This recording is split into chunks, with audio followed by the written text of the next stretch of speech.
नमो बुद्धाय जय भीम. तर आज आपण पाहूया तथागत भगवान गौतम बुद्ध आणि यशोधरा यांचा विवाह कशा प्रकारे पार पडला होता.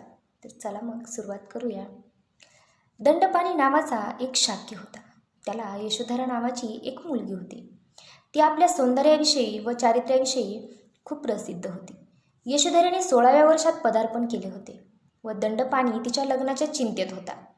त्यावेळच्या प्रथेप्रमाणे दंडपाणीने आपल्या मुलीच्या स्वयंवरात भाग घेण्याकरिता शेजारील सर्व देशातील युवकांना निमंत्रणे धाडली होती. सिद्धार्थ गौतमालाही निमंत्रण पाठवण्यात आले होते. सिद्धार्थ गौतमालाही 16 वर्षे पूर्ण झाली होती. त्याच्या मातापित्यालाही त्याच्या विवाहाची काळजी लागली होती. त्यांनी त्याला त्या स्वयंवरात जाण्यास आणि यशोधरेचे पाणिग्रहण करण्यास सांगितले. त्याने आपल्या मातापित्याच्या इच्छेला मान दिला. जमलेल्या सर्व युवकातून यशोधरेने सिद्धार्थ गौतमालाच वरिले. दंडपाणी विशेष प्रसन्न नव्हता. या विवाहाच्या यशस्वीतेबद्दल तो संशयात होता.